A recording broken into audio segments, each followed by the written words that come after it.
Thailand में सत्ता परिवर्तन की आहट सुनाई दे रही है। थाईलैंड की प्रधानमंत्री पेंटोंगट्टा शिनावात्रा के खिलाफ पूरे देश में विरोध प्रदर्शन हो रहे हैं। विपक्ष उनके इस्तीफे की मांग कर रहा है और अब थाईलैंड की संवैधानिक अदालत ने उनके खिलाफ बड़ा एक्शन ले लिया है, जिससे देश की राजनीति में बड़ा बदलाव आने के संकेत मिल रहे हैं। तो क्या है कोर्ट का फैसला? क्यों अपने ही देश में घिरी प्रधानमंत्री शिनावात्रा? जानने के लिए देखिए ये रिपोर्ट। थाईलैंड की राजनीति में भूचाल आया हुआ है। देश की प्रधानमंत्री का ही विरोध हो रहा है। उन्हें पद से हटाने की मांग उठ रही है। विपक्ष ने भी प्रधानमंत्री पेंटोंगट्टा शिनावात्रा के खिलाफ मोर्चा खोल दिया है। इस बढ़ते विरोध के बीच अब शिनावात्रा के खिलाफ बड़ा एक्शन भी ले लिया गया। थाईलैंड की संवैधानिक अदालत ने उन्हें सस्पेंड कर दिया है, लेकिन फिलहाल ये कार्रवाई अस्थायी है।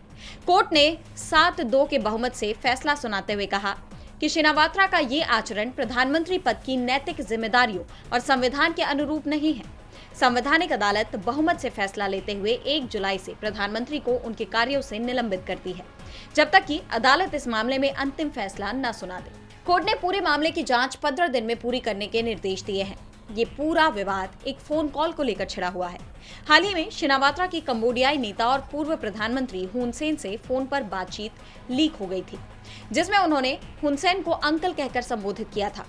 इस बातचीत के दौरान शिनावात्रा ने कहा कि जो जनरल अभी कंबोडिया सीमा पर तैनात है वो मेरे दुश्मन है, इसलिए कंबोडिया से विवाद हो रहा है, जिसके बाद से उन पर कई तरह के आरोप लगने शुरू हो गए। दरअसल शिनावात्रा की हुन सेन से ये बातचीत ऐसे वक्त में हुई जब कंबोडिया और थाईलैंड के बीच सीमा विवाद गहराया हुआ है। मई 2025 में दोनों देशों में सीमा पर हुए टकराव में एक कंबोडियाई सैनिक की जान तक चली गई थी। इस घटनाक्रम ने थाईलैंड में राजनीतिक अस्थिरता को जन्म दे दिया है और अब शिनावात्रा के खिलाफ एक्शन तो ले ही लिया गया है, उनके पिता पर भी कार्रवाई की तलवार लटक रही है। शिनावात्रा के पिता, जो कि पूर्व में देश के प्रमुख रह चुके हैं, उन पर लोगों को राजशाही के बूते कुचलने का आरोप है। दावा किया जा रहा है कि उन पर भी केस दर्ज करने की तैयारी हो रही है। ऐसे में अब थाईलैंड की राजनीति में क्या नया मोड़ आता है, ये देखने वाली बात होगी। डीबी लाइव की रिपोर्ट।